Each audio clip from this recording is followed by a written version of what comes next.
vamos a ver cómo los antiguos egipcios construyeron las pirámides con piedras hechas por el hombre, que tienen la apariencia de roca natural. Los bloques de caliza fueron fundidos en el sitio, con una brillante tecnología, hoy redescubierta, llamada ARICAD.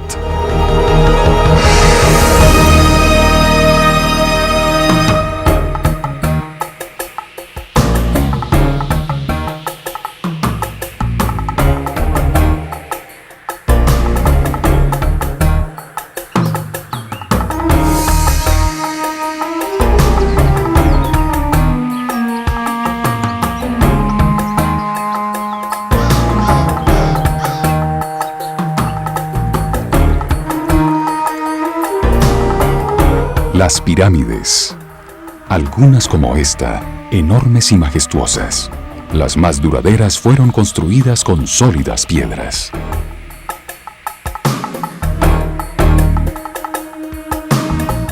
Piedras que han guardado un secreto durante miles de años. Solo hasta ahora, aunque parezca increíble, se ha logrado resolver el antiquísimo misterio de estas piedras egipcias.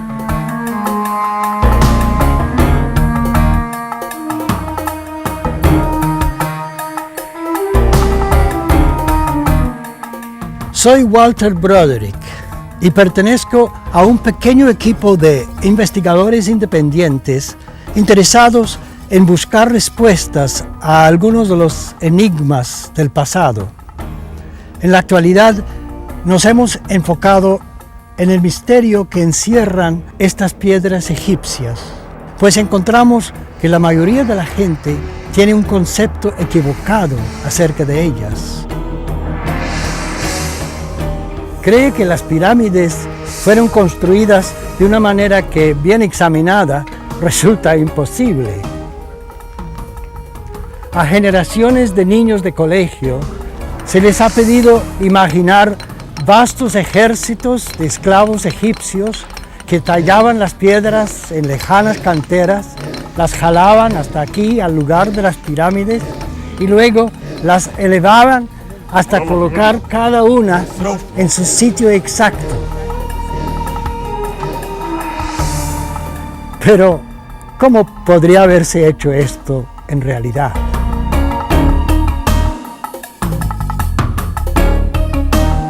La Gran Pirámide tiene aproximadamente 2,5 millones de bloques de piedra. Casi todos pesan por lo menos 2 toneladas y hubieran requerido unos 60 hombres para jalar cada uno. Pero algunos pesan hasta 70 toneladas, y esos se encuentran no en la base de la pirámide, sino a 40 metros de altura. Sin el uso de ruedas, se habrían necesitado más de 2,000 hombres para jalar cada una de estas piedras hasta arriba.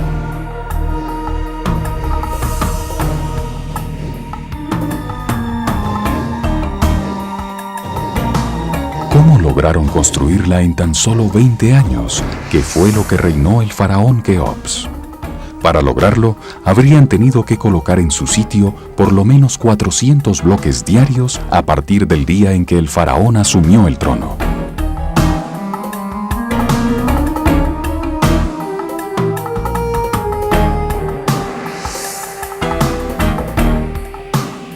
Cientos de miles de esclavos trabajarían simultáneamente, hombro a hombro, en el espacio equivalente a una cuadra en una ciudad moderna. Lo cual no habría sido factible. En semejantes condiciones, los hombres no habrían podido moverse. Entonces, ¿cómo fue construida la Gran Pirámide?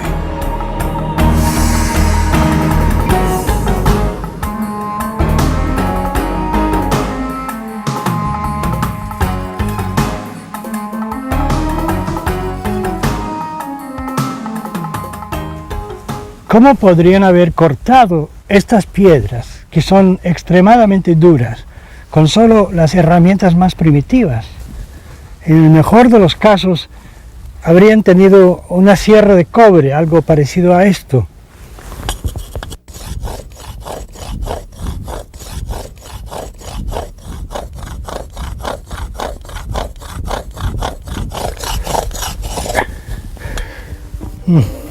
no voy a llegar muy lejos.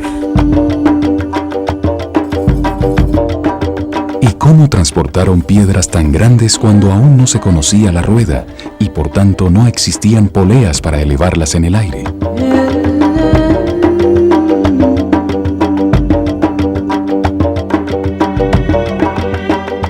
¿Cómo hizo una civilización sin metales duros para tallar los millones de bloques de la Gran Pirámide, ajustándolos a solo 10 tamaños exactos para que al colocarlos se pudiera evitar la formación de juntas verticales en toda la estructura?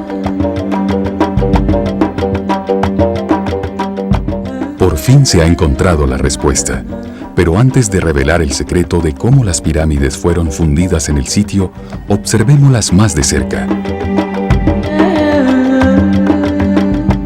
Y sobre todo, examinemos con cuidado estas misteriosas piedras con las que fueron construidas.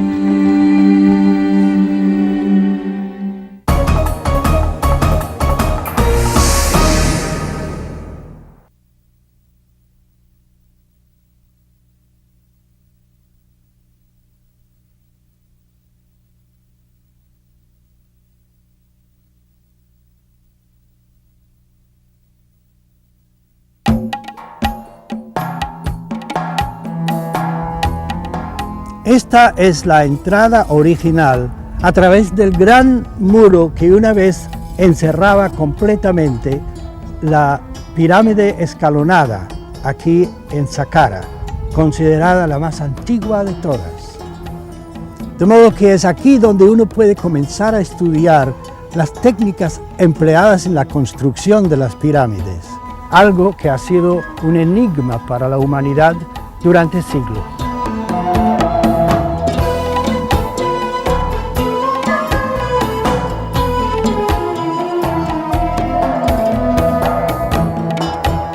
Las pirámides en Egipto están concentradas en un área relativamente pequeña, muy cerca al Cairo, al oeste del río Nilo.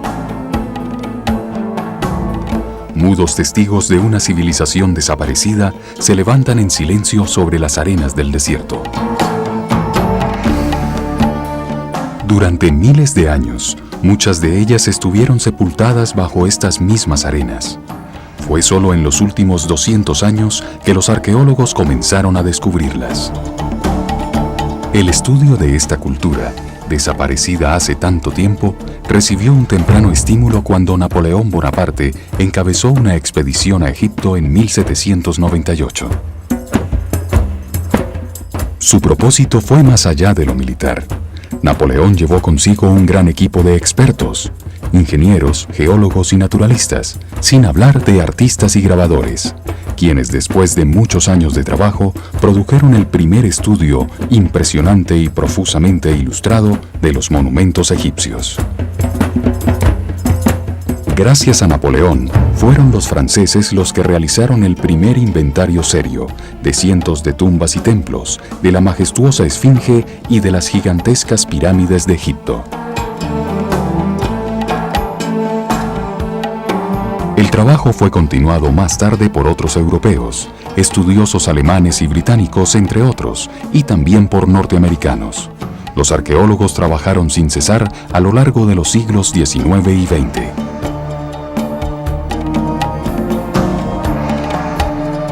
Las pirámides han sido objeto de estudio por cada nueva generación de egiptólogos, escudriñadas y examinadas una y otra vez debido a su capacidad para iluminar la historia temprana de la humanidad.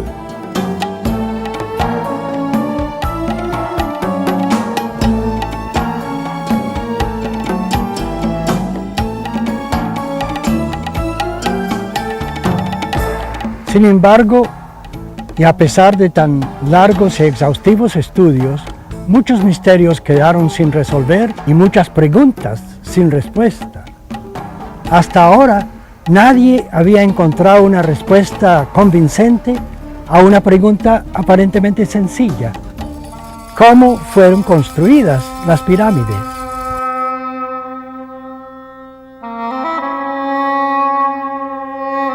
Es muy extraño que las más imponentes de todas estas montañas hechas por el hombre no fueron las últimas en construirse, sino las primeras y más antiguas.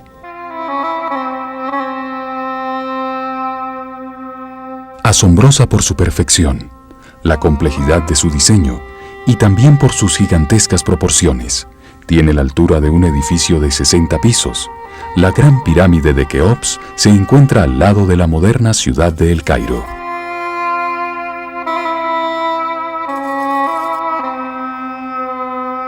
Como ya lo hemos dicho, el faraón Keops hizo construir la estructura completa durante el lapso de su reinado, es decir, en menos de 20 años, hace aproximadamente 5.000 años.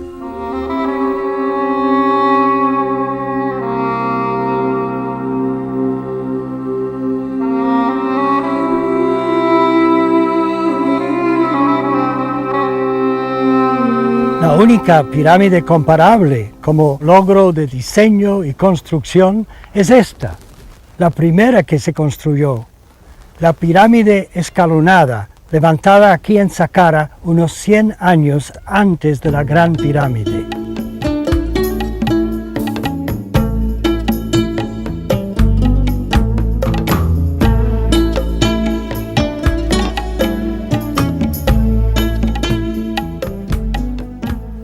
Una pista fundamental sobre cómo se construyó la Gran Pirámide estaba presente aquí todo el tiempo en la pirámide escalonada, pero los egiptólogos no la habían encontrado.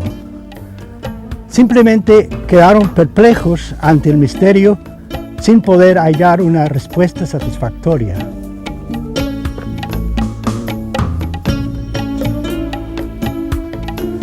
Parece que no estaban buscando en el lugar correcto.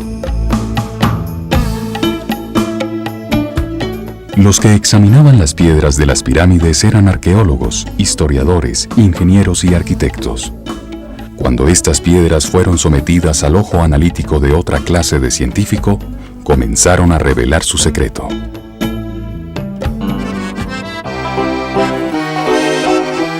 El primer hombre en proponer una solución razonable fue Henri Le Chatelier, químico, ceramista y metalúrgico nacido en Francia en 1850.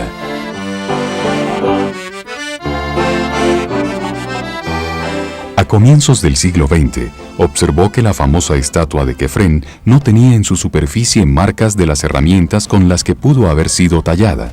Sin embargo, fue hecha de diorita, una de las piedras más duras que existe. Y en una época, además, cuando los artesanos no poseían sino cinceles de piedra o de cobre, Le Chatelier concluyó que con herramientas como esas no hubiera sido posible tallar semejante obra maestra. Sospechó entonces que no había sido tallada, sino moldeada con piedra aglomerada, así que empezó a examinar otras estatuas.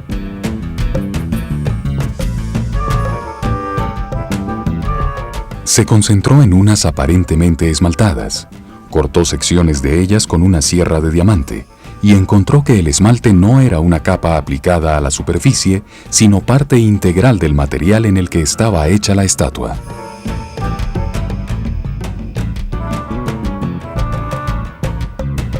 Opinó que fueron moldeadas en algún tipo de material sintético y no esculpidas en piedra natural y luego esmaltadas.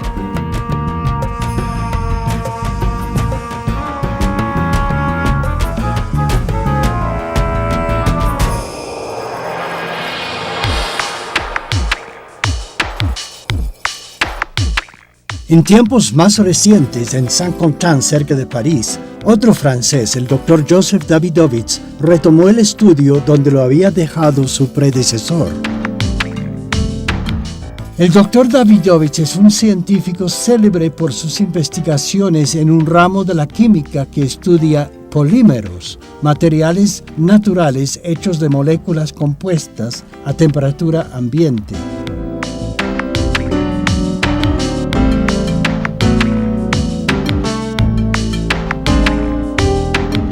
Ha enseñado en varias universidades de los Estados Unidos, ha publicado 2 importantes estudios sobre las pirámides y ha patentado una serie de productos para la manufactura de cementos y concretos.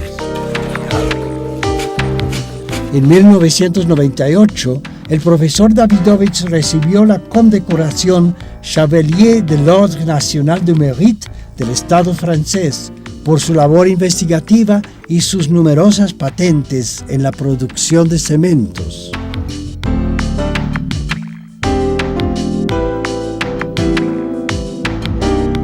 Siguiendo los pasos de Le Chatelier y armado con sus conocimientos químicos y su especialización en cementos y piedras aglomeradas, el doctor Davidovits empezó a estudiar los materiales con los que se hicieron las pirámides. ¿Cómo pudieron tallarlas?, se preguntó, y tan perfectamente, con las herramientas primitivas de las que disponían aquellos trabajadores del antiguo Egipto. En el mejor de los casos, tenían que haberlas cortado con serruchos de cobre. Ahora bien, el cobre es un metal blando que no sirve para tajar duros bloques de piedra caliza como los que se utilizaron para construir las pirámides. El profesor Davidovits quedó convencido de que un examen más detallado de esos mismos bloques podría resolver el enigma.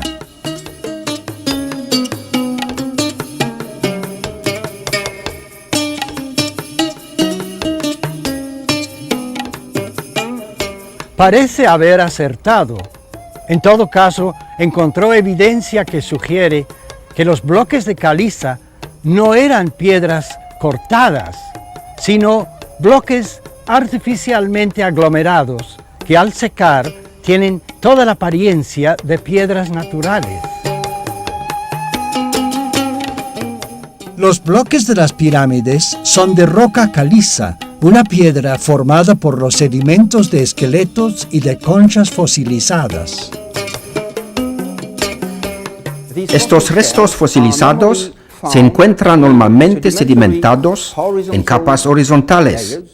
Sin embargo, en las piedras de la Gran Pirámide los encontré mezclados hacia todas las direcciones en un revoltijo al azar, como si hubieran sido mezclados artificialmente.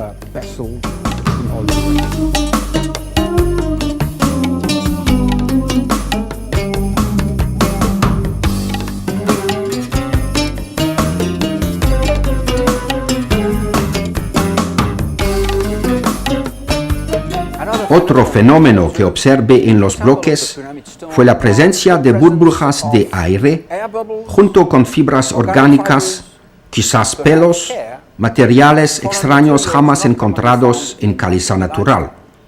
Un fenómeno que solo se explica si las piedras fueron fabricadas por el hombre.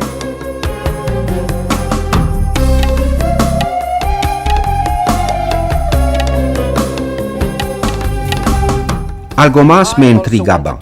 Si las piedras fueron talladas, como cree la mayoría de las personas, ¿dónde están los desperdicios y fragmentos de los bloques rotos? La caliza es una piedra que con frecuencia se parte cuando es cortada.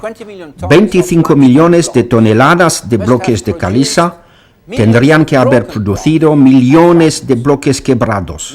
Sin embargo, no se ha encontrado ni rastro de ellos. ¿Dónde están?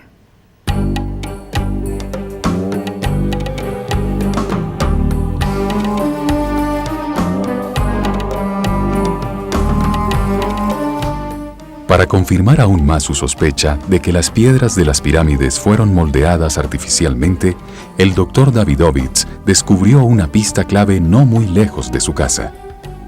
Fue en el Museo del Louvre, en París, donde se preserva la estela de Irtisen. Los textos grabados en esta vieja piedra, aunque no datan de la misma época de la construcción de la Gran Pirámide, son muy antiguos. Fueron inscritos hace 4000 años. Esto es la estela funeraria y autobiográfica de un maestro artesano de la casta sacerdotal de nombre Irtisen, quien vivió 2000 años antes de Cristo. En ella afirma que posee un conocimiento secreto para fabricar estatuas de piedra, no tallándolas, sino fundiéndolas en moldes. Irtisen dice que usaba una mezcla de materiales que se endurecían dentro de los moldes, permitiéndole reproducir cualquier tipo de objeto, un material que el fuego no podía consumir ni el agua diluir. Lo cual sugiere que Ertisen utilizaba una especie de pegante químico que se podía mezclar con ciertos minerales y vertir en un molde y de esta manera producir estatuas de piedra. El profesor Davidovich había empezado a elaborar su tesis y estaba muy contento de haber encontrado este indicio. Con la aprobación entusiasta de unos distinguidos egiptólogos, redactó su propia versión del texto, traduciendo las palabras del maestro artesano.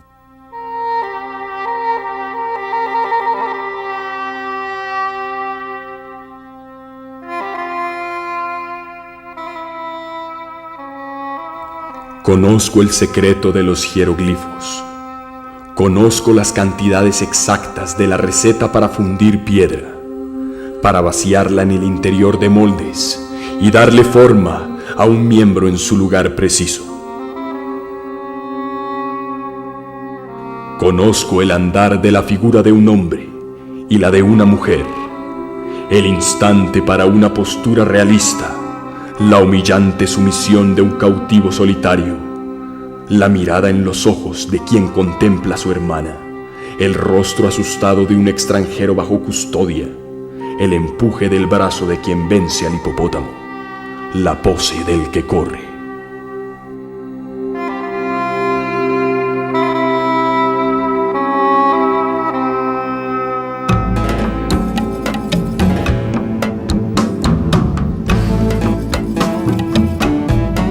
Sin embargo, para el doctor Davidovich, este texto, aunque muy significativo, fue solo un comienzo. Unos datos más importantes aún sobre técnicas de aglomeración estaban esperando para ser descifrados en otra antigua estela que se encuentra aquí en la isla de Sehel, sobre el gran río Nilo.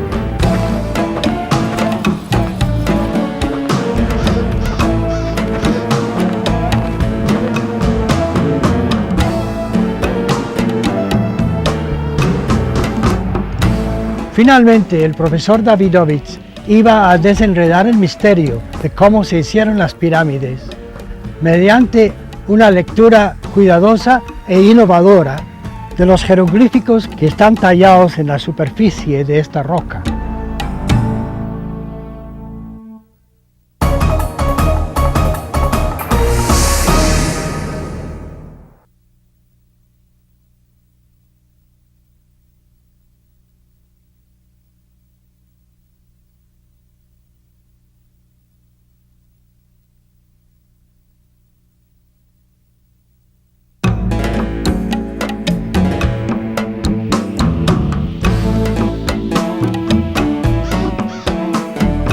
Esta roca se conoce como la Estela de la Hambruna y ocupa su sitio original aquí en la isla de Sehel, sobre el río Nilo.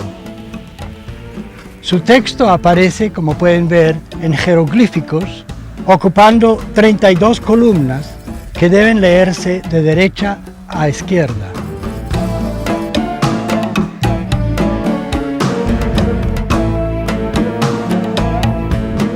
Las primeras columnas tratan de la hambruna que ocurrió durante el reinado del faraón Djoser, cerca de 3000 años antes de Cristo, antes del reinado de Keops. Los jeroglíficos relatan la siguiente historia. Por muchos años, el Nilo crecía hasta inundar las llanuras a su alrededor, convirtiéndolas en suelo apto para la agricultura. Sin embargo, durante 7 años en el reinado de Djoser, el río no creció, así que los cultivos no prosperaron, la tierra seca se volvió estéril y hubo en consecuencia una gran hambruna por todo el país.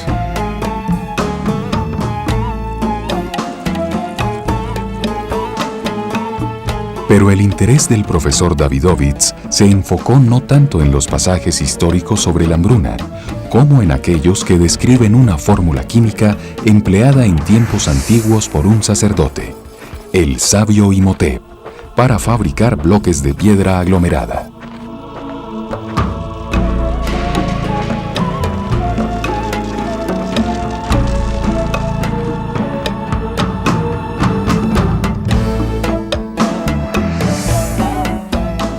Esta estela se descifró originalmente en 1889, pero debido a las limitaciones del conocimiento científico en aquella época, el pasaje que contiene la fórmula fue malentendido, o al menos no bien traducido. Ahora, el profesor Davidovich, con sus conocimientos de la química, ha podido descifrar su verdadero sentido. En esta sección de la estela, conocida como las revelaciones de Imhotep, una de las palabras más significativas que descifré y entendí es Ari-Kat,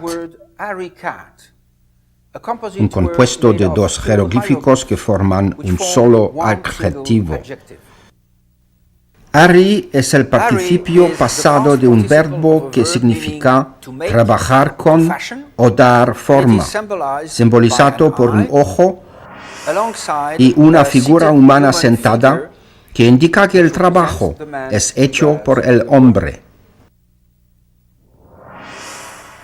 Al añadir una segunda palabra, kat, los dos brazos alzados y el semicírculo, se le agrega el sentido de algo creado. Ari-Kat es algo fabricado por el hombre. Y cuando se asocia con los minerales, como en este caso, significa algo procesado o hecho sintéticamente. Ahora el profesor Davidovich estaba seguro de que su teoría era correcta. La respuesta al enigma de las pirámides se encontraba en su ramo particular de la ciencia, la química, o más bien, para darle su nombre antiguo, la alquimia. Y el alquimista en cuestión era el gran Imhotep.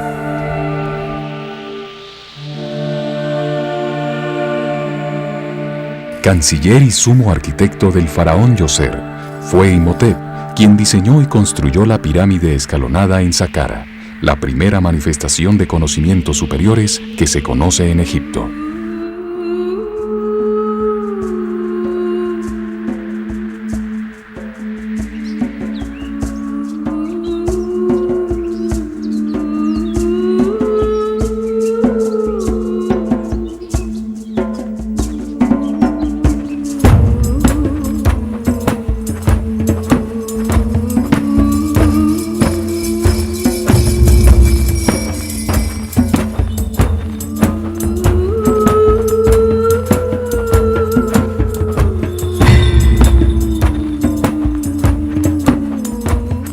Imhotep pertenecía a una cerrada organización de sacerdotes llamada la Escuela de Misterios del Ojo de Horus, guardianes exclusivos del conocimiento en el Antiguo Egipto.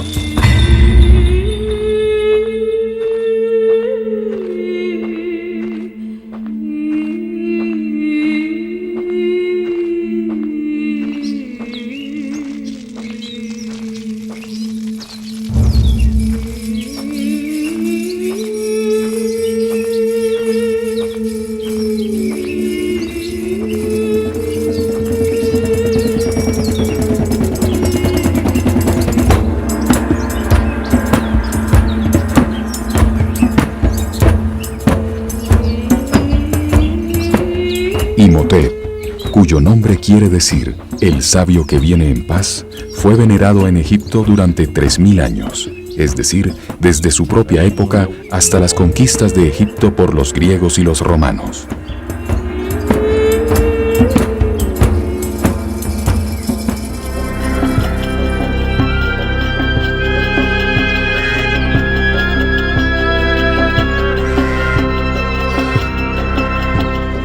El padre de Imhotep era el arquitecto del faraón, un noble hereditario que pudo determinar el destino de su hijo. Decidió matricularlo en el sacerdocio y a una muy temprana edad, la madre de Imhotep llevó a su hijo por el río Nilo hasta su nuevo hogar en el templo de Anú.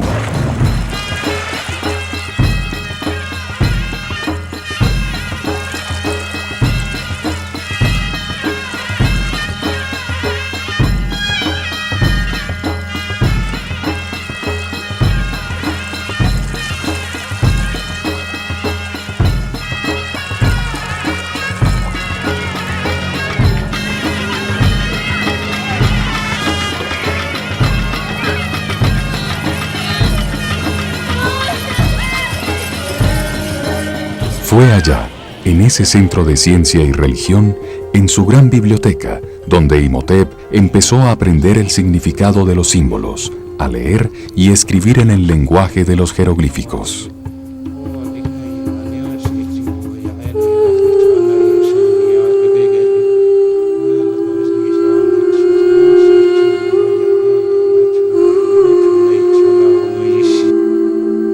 Con el transcurso del tiempo, estudió diseño de templos, además de técnicas constructivas, geometría, medicina y todo lo que los sabios sacerdotes habían entendido sobre la estructura del universo.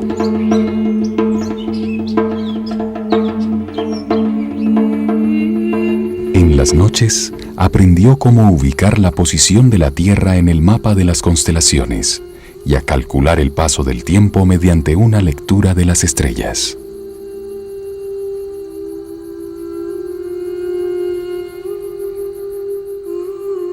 Su guía espiritual le enseñó el significado sagrado de las deidades egipcias con sus cabezas de animales, cada una representando una cualidad universal bien expresada por el animal. El halcón con su agudeza y excelente visión, el zorro con su astucia, y así por el estilo.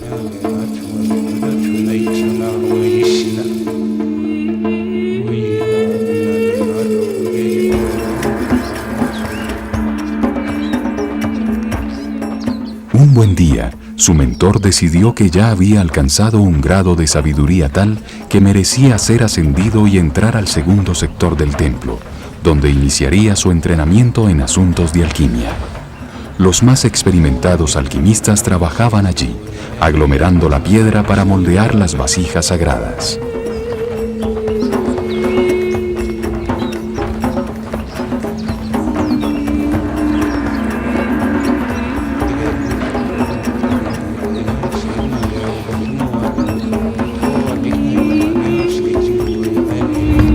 Había llegado el momento para que Imhotep rindiera homenaje al dios Num, el dador de las formas y creador del cuerpo humano, a quien todas las vasijas eran ofrecidas. En ese momento debía jurar que únicamente transmitiría a su sucesor los conocimientos secretos sobre la química que estaba a punto de recibir. Solo un sacerdote científico podía fabricar vasijas de piedra, por ello gozaba de un estatus especial. Sus conocimientos le permitían darle forma a la piedra y la piedra era el símbolo de lo eterno.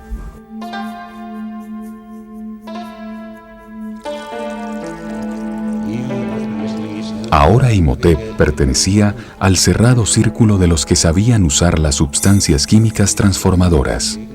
La primera de todas, una muy abundante en Egipto, la sal de natrón, un mineral cristalino que reacciona fácilmente con la mayoría de las sustancias conocidas.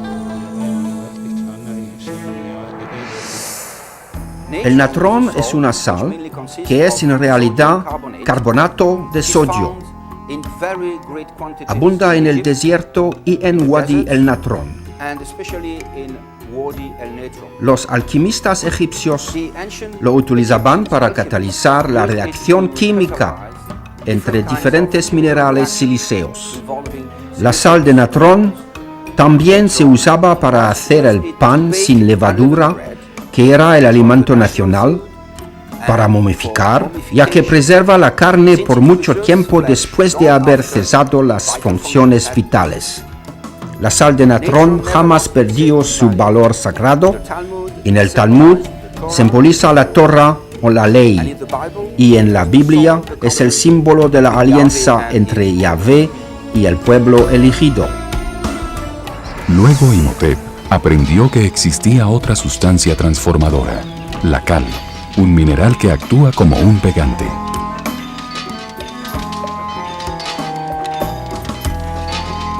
Aprendió que para producir la cal había que quemar y reducir a cenizas rocas como la caliza y la dolomita, formadas por los restos sedimentados de los organismos marinos. El fuego oxida y convierte la roca en un residuo polvoriento, y eso es la cal.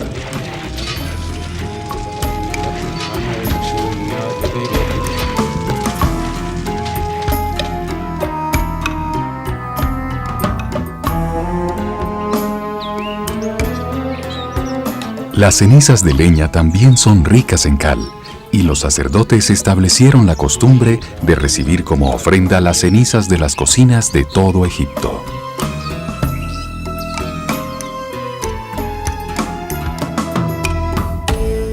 Luego Imhotep descubrió algo extraordinario. Cuando la cal se mezcla con sal de natrón en agua, se produce una tercera sustancia, mucho más corrosiva, que causa una fuerte reacción química y transforma a los demás materiales. Había encontrado lo que conocemos hoy como soda cáustica. Cuando Imhotep mezcló la sal natrón y la cal en el agua, se inició una fuerte reacción química. El natrón se disolvió en el agua y las partículas de cal se dispersaron, quedando en suspensión, produciendo soda cáustica. Todo mineral silíceo que contenga agua en su estructura reacciona fácilmente con la soda cáustica, formando silicato de sodio, lo que los antiguos llamaron vidrio soluble. El vidrio soluble, mezclado con los minerales azules, la turquesa y la crisocola, producen un pegante especial, un cemento basado en agua, usado para moldear vasijas y estatuas en piedra. Este cemento egipcio era un pegante muy poderoso que integraba al aluminio y los sílices en un nuevo compuesto, un mineral sintético llamado zeolita, que tiene toda la apariencia de roca natural.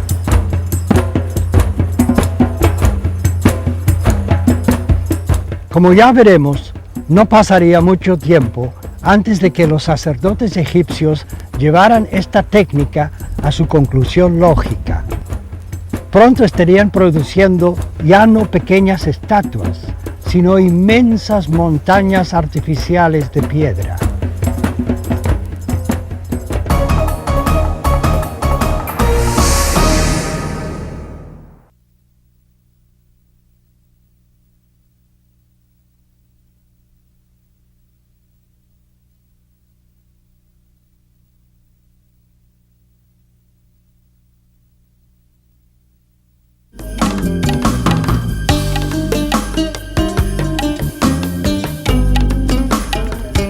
Veníamos hablando de Imhotep, el sacerdote y alquimista del antiguo Egipto. Ahora bien, los conocimientos que había adquirido hasta entonces solo le permitían moldear pequeñas vasijas sagradas que parecían hechas de piedra natural. Era un logro impresionante. Sin embargo, todavía le faltaba mucho por recorrer. Tenía que descubrir cómo aplicar estos conocimientos en una escala masiva para poder construir un eterno tabernáculo para su Dios, un monumento gigantesco de piedra, ya que para los egipcios la piedra simbolizaba la eternidad.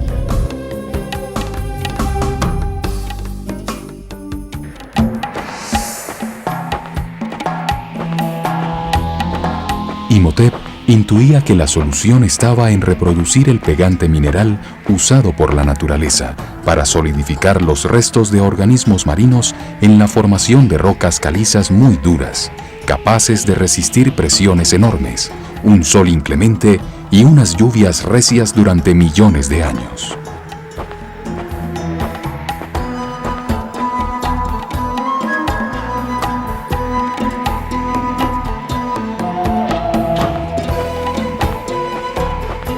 Sus investigaciones lo llevaron a encontrar en Saqqara dos clases diferentes de estratos de caliza que contenían conchas y arcilla.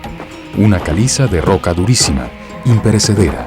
La otra, una caliza muy blanda, que se deshacía fácilmente bajo presión o al humedecerla con agua.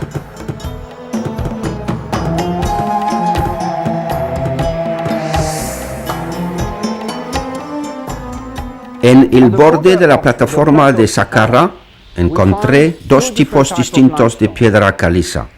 La primera es un material muy duro, capaz de resistir al sol, lluvia y presión. Y en el medio encontré un material muy blando que se puede desagregar muy fácilmente. Este puede ser el material requerido en el proceso de reaglomeración del bloque de piedra caliza.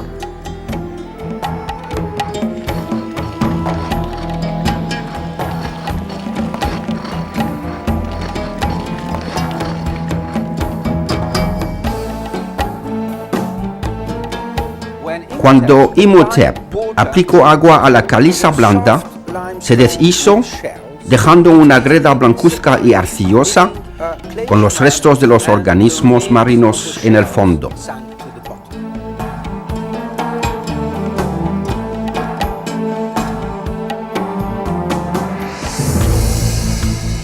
Solo le faltaba encontrar cuáles sustancias debía agregar para endurecer la greda de nuevo y así formar bloques que tuvieran la misma consistencia compacta y dura de la caliza imperecedera.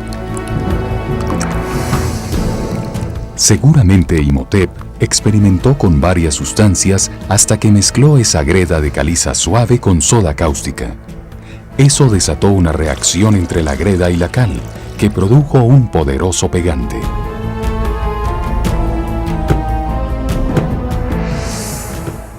La soda cáustica es un alcalino muy agresivo que ataca la arcilla, transformándola en una roca llamada zeolita o feldespato.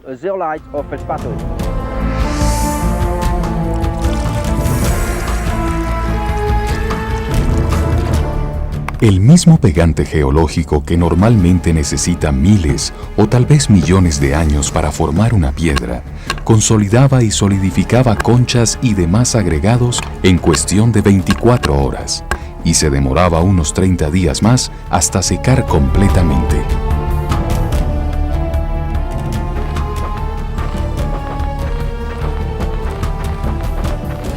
Esta mezcla se endureció formando un bloque altamente resistente.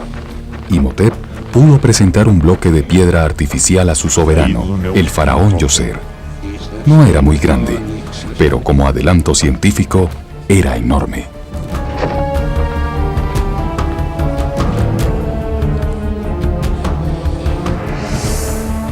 Imhotep había inventado el Arikat, la tecnología para moldear piedras que utilizaría en la construcción de la primera pirámide.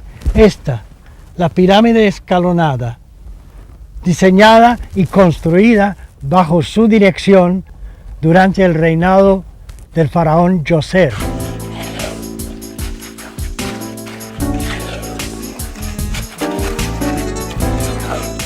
Con el tiempo, la antigua alquimia de Imhotep se perdió, para ser reinventada 5000 años después por el profesor francés Joseph Davidovich en su laboratorio de Saint-Quentin, cerca de París.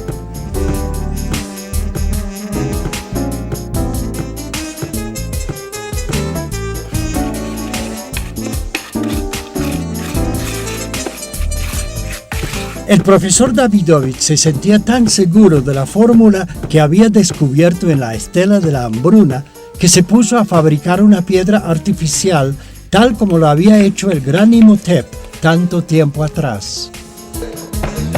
Su experimento fue un éxito.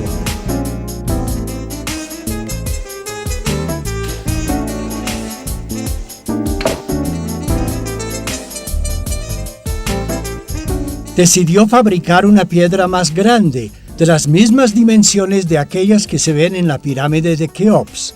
Siguiendo la receta de Imhotep, el profesor produjo un bloque de 2 toneladas.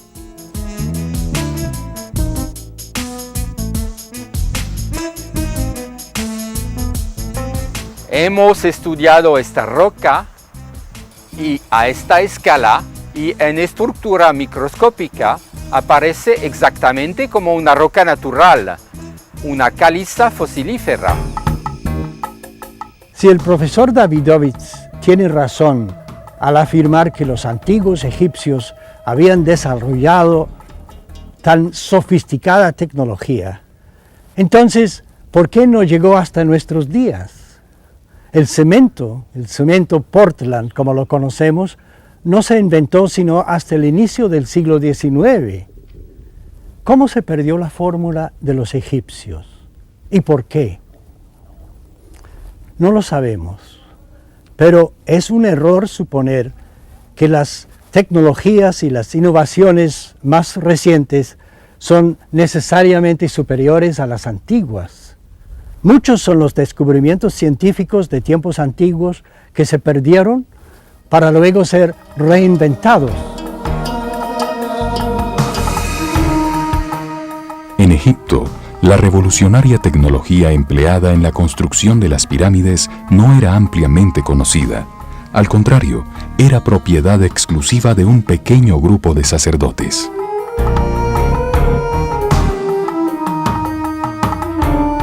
Por lo tanto, podría desaparecer fácilmente durante los 2 periodos intermedios de guerras y revueltas internas que desgarraron a Egipto, sin hablar de las sucesivas invasiones y los saqueos de los tesoros egipcios por parte de los etíopes, los sirios, los persas, los romanos, los nubios y los griegos a lo largo de miles de años.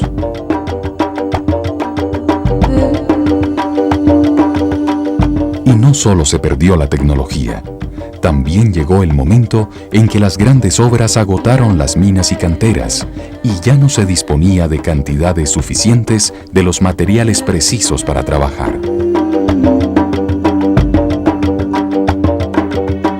Existen jeroglíficos que registran sus expediciones en busca de los materiales requeridos y, como se sabe, no los encontraron.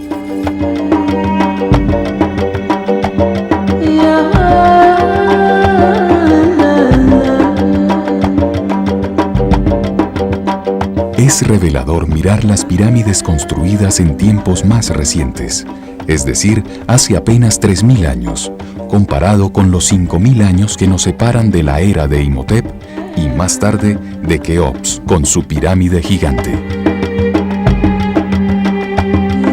La construcción de pirámides se volvió menos eficiente. De hecho, la mayoría de aquellas que no son tan viejas como la pirámide escalonada o la gran pirámide de Keops están hechas sobre un núcleo de arena forrado con piedra caliza.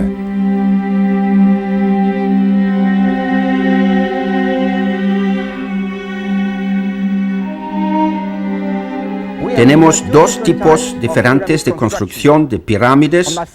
A lo lejos, la pirámide de Djoser, hecha con bloques de piedra caliza elaborados en moldes. Y aquí detrás, la pirámide del faraón Userkaf de la quinta dinastía, que fue construida 100 años después de la gran pirámide de Keops. Es un conjunto de piedras naturales que provenían de las cercanías o directamente del suelo de aquí.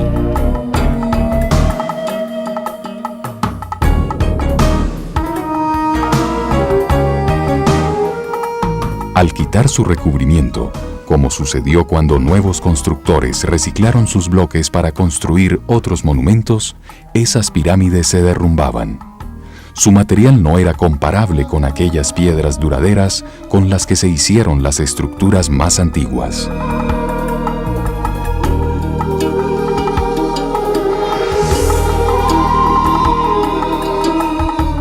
En nuestro próximo programa, nos encontraremos de nuevo con el faraón Djoser y su arquitecto Imhotep para presenciar la construcción de la pirámide escalonada. Veremos cómo la fórmula de Imhotep fue perfeccionada y utilizada en la construcción de pirámides posteriores.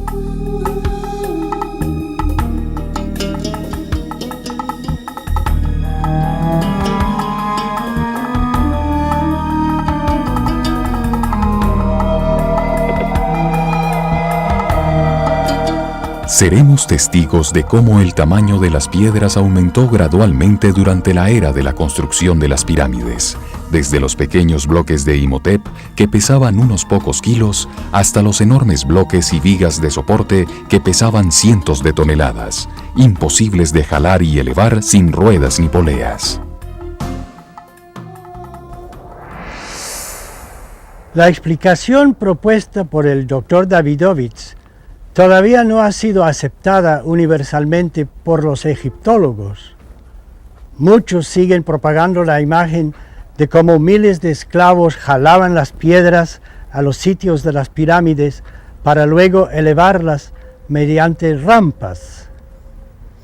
Pero si el doctor Davidovich tiene razón, y todo parece indicar que sí la tiene, entonces su hallazgo va a tener grandes repercusiones. La egiptología, como ya se ha dicho, es una ciencia relativamente nueva. Algunos dirían que aún está en su infancia. Y lo menos que puede decirse acerca del descubrimiento del doctor Davidovich es que nos ilumina de una manera sorprendente sobre lo que parece haber sucedido en Egipto en tiempos remotos. En consecuencia, mucha historia tal vez tendrá que ser escrita de nuevo.